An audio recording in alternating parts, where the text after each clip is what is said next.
आदरणीय साथियों, इस वर्ष नवंबर में विधानसभा के चुनाव होने हैं और 2018 में हमें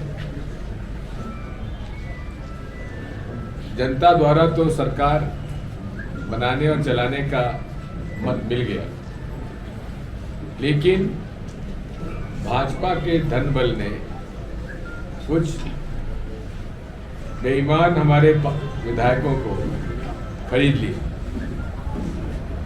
जिसकी वजह से हमारी सरकार केवल 15 महीने चल पाई। लेकिन उन 15 महीनों में जो निर्णय हुए वो आपके सामने है।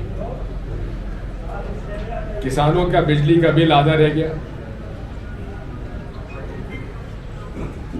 घरू बिजली का रेट भी 1 रुपया यूनिट कर दिया गया। गरीबों को तो फायदा हुआ, लेकिन मध्यम वर्गीय परिवारों को भी उसका लाभ हुआ, जिसकी वजह से जिनके 2-2, 4-4 हजार रुपए का बिल आता था, घटकर 200, 300, 400 रुपए का बिल हो गया। किसानों का कर्जा माफ होना शुरू हो गया। कमलनाथ जी ने रिजर्व बैंक ऑफ इंडिया से बातचीत करके और जो कभी होता नहीं था, जो कि सेटलमेंट होता है बड़े बड़े कर्जों में, हजारों करोड़, सैकड़ों करोड़ के किसानों के कर्जे में कभी सेटलमेंट नहीं होता था कि इतना पटा दीजिए, बाकी दंड ब्याज आदि जो है वो माफ हो जाएगा। इसी बीच में सरकार गिर गई और जो ऋण मुक्ति की प्रक्रिया शुरू हो गई थी किसानों की, वो रुक गई। भारतीय जनता पार्टी के नेता आज भी गांव में जाकर ये दुष्प्रचार करते हैं कि कर्जा माफ नहीं हुआ, जबकि स्वयं मुख्यमंत्री जी शिवराज सिंह जी के गांव में उनके रिश्तेदारों के कर्जे माफ हुए हैं। उसकी जानकारी हमने प्रस्तुत कर दी। जो गरीबों को पेंशन 300 रुपए माहवार मेरे समय मिलती थी, भारतीय जनता पार्टी की सरकार ने 1 रुपया भी उसमें नहीं बढ़ाया। हमने वादा किया था 1000 रुपये माहवार करेंगे, उसको बढ़ाकर हमने तत्काल 300 का 600 डबल कर दिया। इसके बाद कमलनाथ जी ने वादा किया था 1000 गौशालाएं हम पूरे प्रदेश में खोलेंगे और हर गौशाला के लिए उन्होंने 15 से 20 लाख रुपए तक की राशि दी। जो गौशालाओं में चारा 2 रुपया रोज प्रति पशु भाजपा के समय था, उसको बढ़ाकर 20 रुपया रोज कर दिया प्रति पशु। और उन्होंने व्यापम के जो केस था उसकी जांच खुद से शुरू की। भाजपा के सरकार में उन्हीं के एटीएस ने पाकिस्तान के लिए जासूसी करते हुए भाजपा के आईटी सेल अध्यक्ष भोपाल के और बजरंग दल के सतना के अध्यक्ष, आईटी सेल के अध्यक्ष का नाम था ध्रुव सक्सेना और सतना के बजरंग दल के अध्यक्ष का नाम था बलराम सिंह। लगभग 20 लोग भारतीय जनता पार्टी बजरंग दल के लोग पाकिस्तान की आईएसआई की एजेंसी के लिए पैसा लेकर जासूसी करते पकड़े गए। लेकिन शिवराज सिंह चौहान जी ने, जो अपने आप को राष्ट्रभक्त कहते हैं, उन पर राष्ट्रद्रोह का मुकदमा दायर क्यों नहीं किया, हम पूछना चाहते हैं। नेशनल सिक्योरिटी एक्ट क्यों नहीं लगाया गया? हाई कोर्ट में जमानत कैसे होने दी? सुप्रीम कोर्ट में अपील क्यों नहीं की? ये मेरे उनसे प्रश्न है जिसका उत्तर वो नहीं देते। मेरे ऊपर एक बयान दे दिया कि दिग्विजय सिंह राष्ट्रद्रोही है। मैंने अपने आप को प्रस्तुत कर दिया थाने में कि बताइए मेरे ऊपर कोई राष्ट्रद्रोह का प्रकरण हो तो मुझे गिरफ्तार करिए। तो लिखित रूप में पुलिस अधिकारी ने हमसे कहा कि आपके ऊपर कोई भी मुकदमा राष्ट्रद्रोह का या और कोई मुकदमा हमारे यहाँ नहीं है। कितना झूठ बोलते हैं लोग, आप समझ सकते हैं। इन्होंने जब सरकार गिर गई तो एक मीटिंग में जाकर कहा सावेर में कि हमको मजबूरी में ये करना पड़ा, यदि सरकार नहीं गिराते तो हम तबाह हो जाते। ये शिवराज सिंह चौहान का बयान है। तबाह क्यों हो जाते? क्योंकि इनकी पोल व्यापक भी खुल जाती, इनके राष्ट्रद्रोही बजरंग दल और भाजपा के लोगों पर एनएसए लग गया होता। इन्होंने जो कमाई की हुई है, जिनके पास साइकिल नहीं थी आजकल बड़ी बड़ी गाड़ियों में घूम रहे हैं, उनकी पोल खुल जाती। राजा पटेरिया हमारे साथ विधायक थे, हमारे मंत्री थे, और doctor BD Sharma retired IAS officer जिन्होंने की पैसा एक्ट कानून को ड्राफ्ट किया था, उन्हीं को हमने कहा कि आप नियम बना दीजिए। नियम बन गए, ग्राम राज्य अधिनियम पास हो गया, स्वराज अधिनियम पास हो गया, आज भी है लेकिन लागू नहीं हो रहा है, क्योंकि ये लोग पूरे पंचायत राज को ध्वस्त किए हुए हैं। हमारे शासनकाल में पंचायतों को अधिकार था, जनपद सदस्य और जिला परिषद को अधिकार था, नगर पंचायत, नगर पालिका, नगर निगम को अधिकार था। नियुक्तियां की, लाखों नियुक्तियां की हैं। आपके हटा विकास ब्लॉक में भी लगभग 500 से 1000 नियुक्तियां उस समय हुई से अनाउंस किया था जी। और उसमें चाहे शिक्षा कर्मी हो, चाहे पंचायत कर्मी हो, चाहे आंगनवाड़ी वर्कर हो, इन सबको हमने अधिकार दिए थे। और नियुक्तियां गांव के, उसी स्थानीय गांव के लोगों को नियुक्तियां हुई। लेकिन भाजपा आई, पंचायती राज खत्म, क्योंकि उनको तो धन बल की आवश्यकता है और धन बल उन्हें भ्रष्ट बेईमान अधिकारी कर्मचारी उनको दे सकते हैं। ये भ्रष्टाचार समाप्त करने की बात करते हैं, इनसे बड़ा भ्रष्ट कोई व्यवस्था में कोई होगा नहीं। मैं आपसे कहना चाहता हूं कि हमारी सरकार यदि आती है तो 93-98 के बीच में जो हमारा पंचायत अधिकार का अधिकार दिए हुए थे, सरपंचों को, जनपद सदस्य अध्यक्षों को, जिला परिषद सदस्य अध्यक्षों को, नगर पंचायत, नगर पालिका, इनके वही अधिकार वापस दिए जाएंगे जो हमने कांग्रेस कार्यकाल में दिए थे। भारतीय जनता पार्टी का 2003 का घोषणा पत्र उठाकर देख लीजिए। उन्होंने जो जो वादे किए थे वो आज कितने, इन 20 सालों में कितने वादे उन्होंने पूरा किया, जरा पता लगा लीजिए। और हमारा चुनाव घोषणा पत्र 2018 का उठाकर देख लीजिए, हमने कितने उसमें से वादे पूरे करने प्रारंभ कर दिए। हमारे अनुसूचित जनजाति के लोगों जो पट्टे मिले थे, सबसे ज्यादा अनुसूचित जनजाति के पट्टों का वितरण हुआ तो कांग्रेस शासन काल में हुआ। लेकिन शासन बदलते ही उनके पट्टे कैंसिल कर दिए गए। दबंगों ने गरीबों के, अनुसूचित जनजाति के जमीनों पर कब्जा कर लिया। जो उनकी जमीन को विक्रय करने पर जिला कलेक्टर की स्वीकृति लगती है, उसमें सबसे ज्यादा आदिवासियों की जमीन बिकने की स्वीकृति दी गई है तो भारतीय जनता पार्टी के शासनकाल में दी गई है, जहां पूरे तरीके से आदिवासियों का शोषण हुआ। अभी आंकड़े सामने आए हैं कि 2014 से और 2023 के बीच में 9 सालों में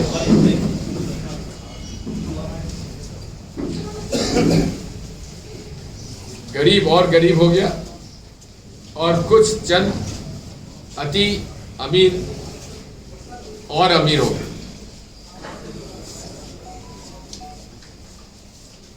श्री गौतम अडानी जो अमीरों की विश्व की सूची में, ग्लोबल सूची में 127 नंबर पे हुआ करते थे, मोदी जी की कृपा से वो 30 नंबर तक पहुंच गए। लेकिन जब हिंडनबर्ग रिपोर्ट आई तो ये पोल खुली कि उनके जो शेयर बाजार की वैल्यूएशन था वो कुछ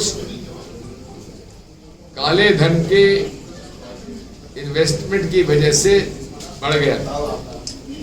जब वो रिपोर्ट सामने आई तो 4000 से ज्यादा का शेयर घटकर 1100 रुपए में आ गया और उस कंपनी के शेयर खरीदने वालों की अपने संपत्ति में लगभग 10 लाख करोड़ का घाटा हुआ। अब इन सब बातों की जांच के लिए अगर श्री राहुल गांधी जी ने अपने राष्ट्रपति के धन्यवाद प्रस्ताव में मांग की कि इसकी जांच होना चाहिए,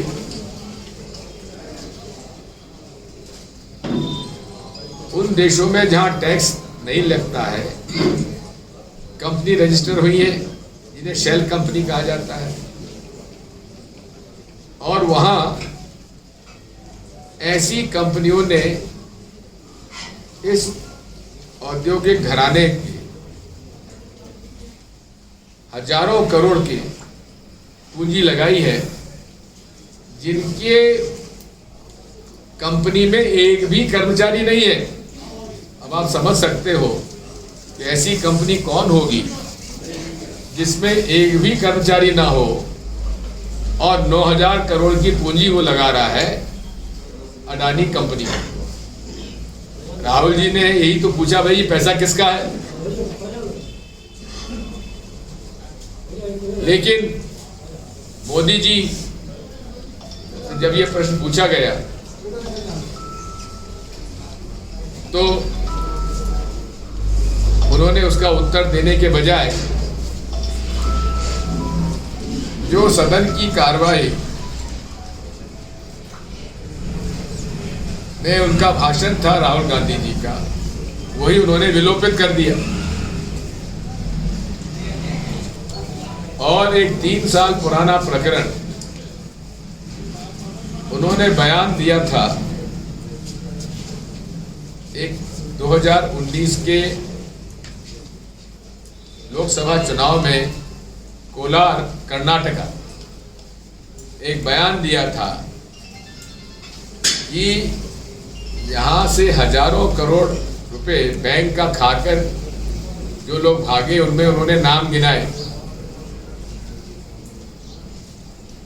नीरव मोदी, ललित मोदी, विजय माल्या।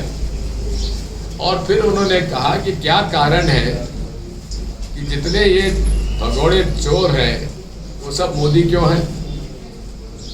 इस पर महारानी का दावा कहाँ हुआ? सूरत में। बयान दिया हुआ था कर्नाटक में। अब वो मुकदमा दायर हुआ 2019 में।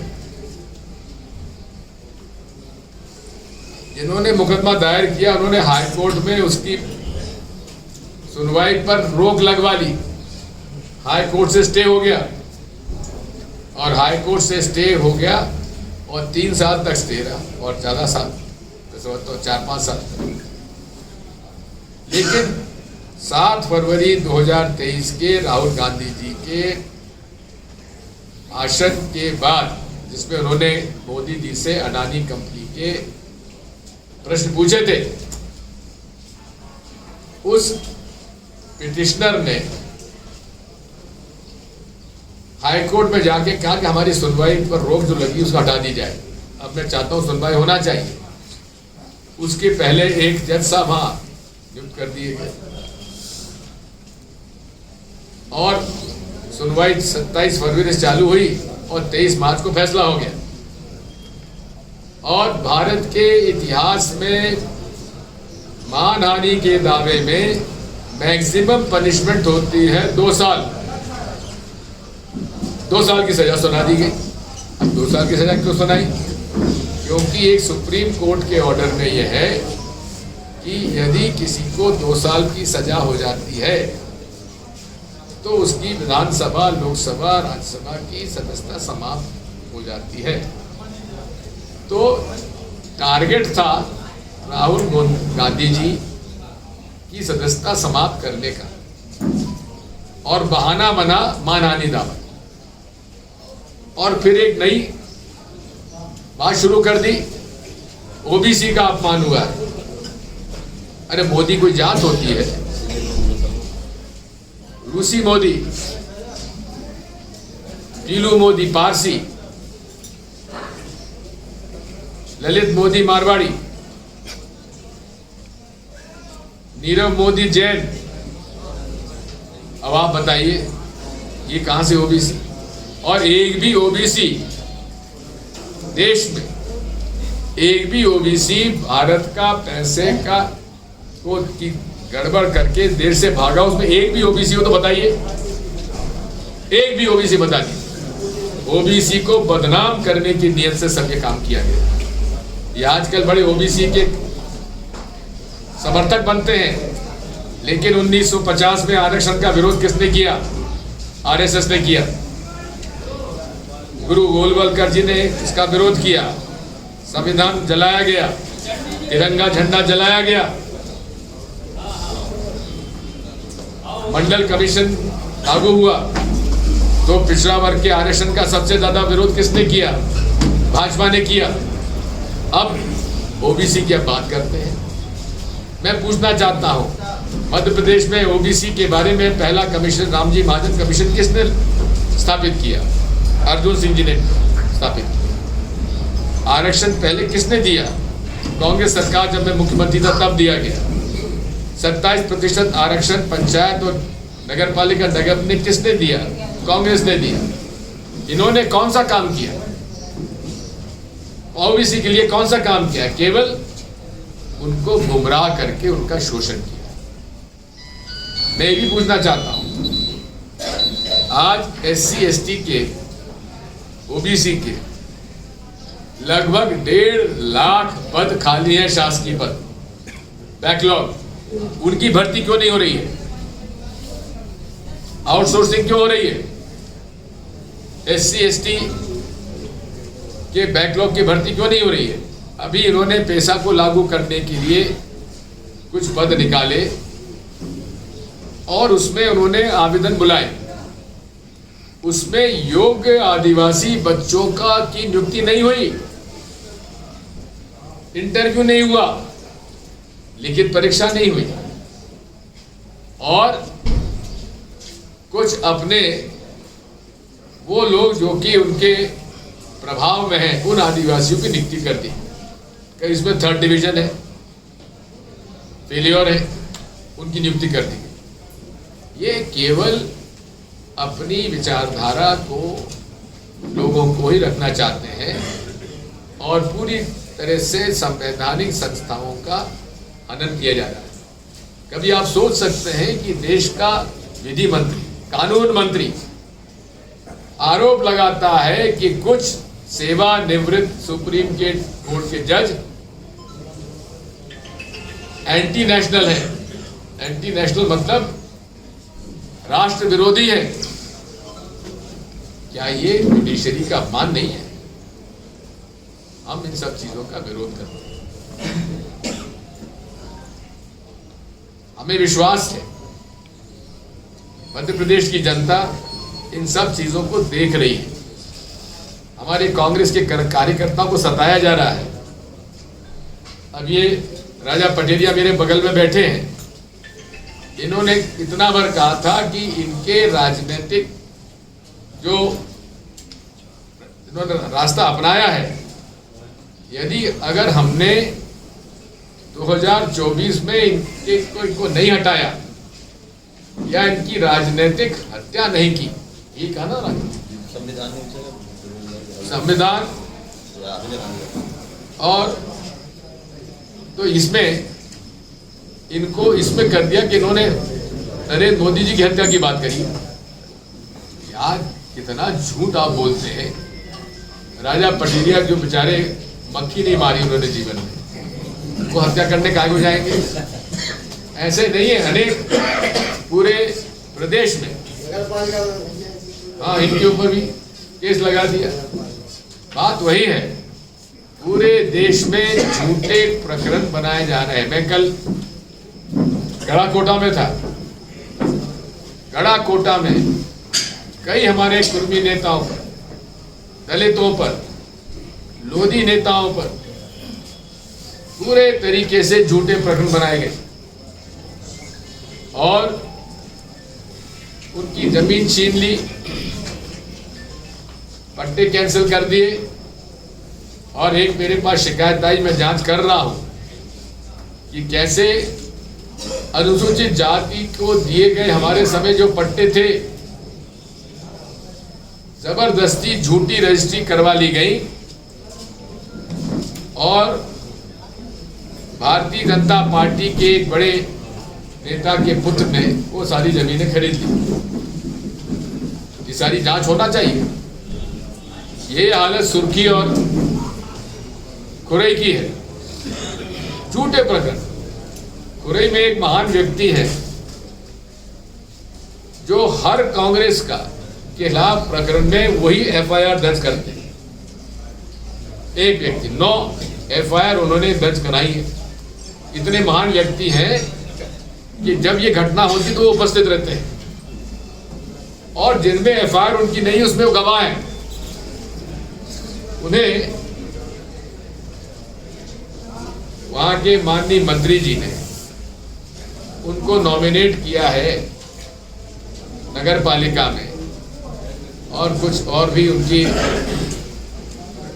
कुछ फीस वगैरह भी दी गई है। यही हालत पूरे प्रदेश में चली है।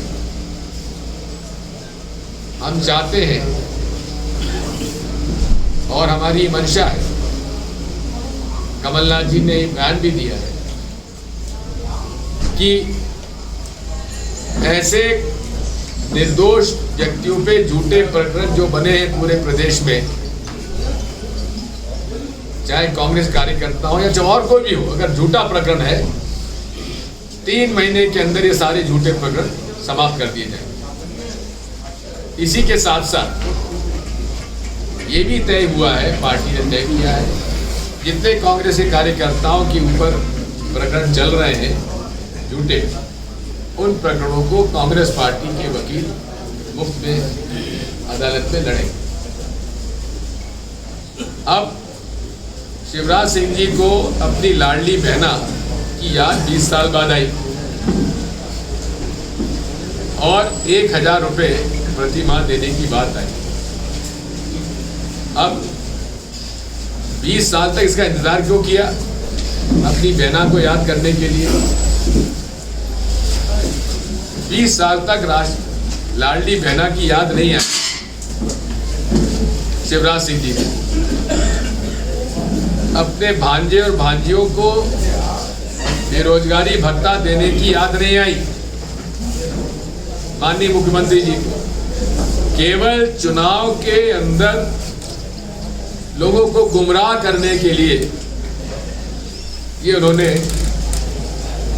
घोषणा की है और उसमें भी नियम कायदे इतने बन गए हैं कि पता नहीं कितने लोगों की लाडली बहना के ये प्रकरण मंजूर हो पाएंगे। कमलनाथ जी ने घोषणा की है जो 400 रुपए का की गैस टंकी अब 1200 रुपए में हो गई है। हमारी सरकार आएगी, जिस तरह से राजस्थान में हो गया, हम 500 रुपए में गैस की टंकी लोगों को देंगे। एक बड़े अच्छे हमारे कांग्रेस वर्कर की पुत्री ने वीडियो निकाला है कि मामा जी आप हमें 1000 रुपये मत दो, हमें तो गैस की टंकी आप 400 रुपये दे दो, उसी में एडजस्ट हो जाएंगे हमारा पूरा खर्चा। इसी प्रकार से कमलनाथ जी ने कहा जैसी हमारी सरकार आती तो बिजली के बिल भी इसी प्रकार से, जिस प्रकार से पहले थे, कम कर लिए थे। और 1000 रुपये प्रति माह के बजाय 1500 रुपये जिस तरह से हिमाचल प्रदेश में दिए जा रहे हैं वो दिए जाएंगे। और सबसे महत्वपूर्ण घोषणा उन्होंने ये की है, यहाँ शासकीय निवृत्त अधिकारी कर्मचारियों को जो पुरानी पेंशन रेट थी वही पुरानी पेंशन फिर से दी जाएगी।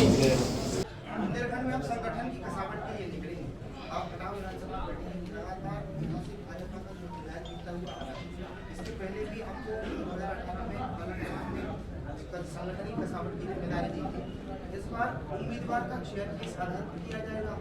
पिछली बार जो है बाहरी प्रत्याशी को टिकट दिया था, इस कारण से कांग्रेस को मोटी खानी पड़ी। वो कहाँ गया? इस बार आप ही ने किया था, टिकट तो आप ही ने दिया। भाई उसमें सिंधिया जी हमारे साथ थे कि नहीं थे? मेरा माना जा रहा है कि बुंदेलखंड में सिंधिया में जो है एक कसमकस चल रही है, एक फाइट चल रही है कि दिग्विजय सिंह कितना आर्मी ने कर पाएंगे। दिग्विजय सिंह तो कार्यकर्ता था और रहेगा। जनता ने 2018 में आपको सत्ता में बिठाया, उसके बाद आप ही के संगठन के लोग छोड़ के चले गए। फिर अभी आपने ये यात्रा की, राहुल गांधी चले, कांग्रेस मजबूत होती दिखी। प्रदेश स्तर पर कांग्रेस में फूट की बात आती है, विचार में भिन्नता नज़र आती है। बागेश्वर धाम पे एक आपके विधायक और आपके मंत्री भागवत कराते हैं, उनके वो कराते हैं। आपके कल ही का बयान है नेता प्रतिपक्ष का कि वो बीजेपी के स्टार प्रचारक हैं। दूसरी बात, क्या संगठन में, मतलब मेरे ये भूमिका इसलिए थी, क्या संगठन में विचारधारा और ये मतभेद हैं? और दूसरा सवाल ये है कि भाजपा के जो संगठन है, अनुसांगिक संगठन है, इतने सारे संगठन हैं, मजबूत होकर लड़ती है। कांग्रेस के पास क्या संगठन शक्ति, क्या सिर्फ एक पार्टी है, अनुसांगिक संगठन सत्ता अभी काम कर रहे हैं, और कैसे भाजपा का मुकाबला करेगी? आज बाबा साहब अम्बेडकर की जन्मतिथि है, 14 अप्रैल। हम आज उन्हें स्मरण करते हुए उन्हें याद करते हैं जिन्होंने हमें भारतीय संविधान दी। भारतीय संविधान में हर व्यक्ति को अपने धर्म का पालन करने का अधिकार है कि नहीं? हाँ या ना? हाँ। तो जब भारतीय संविधान में हर व्यक्ति को अपने धर्म का पालन करने का अधिकार है, तो फिर एक धर्म के लोगों को टारगेट क्यों किया जाता है? और वो भाजपा के सारे नेता जो संवैधानिक पद पर रहते हुए हिंदू राष्ट्र की बात करते हैं, उन्हें सबसे पहले भारतीय संविधान में ली गई शपथ पर के आधार पर कुछ इस्तीफा देना चाहिए, उसके बाद वो जाके इसके बारे में बात करें। संगठन का सवाल है, हाँ संगठन में कमजोरियां हैं, उनको हम पूरी करेंगे।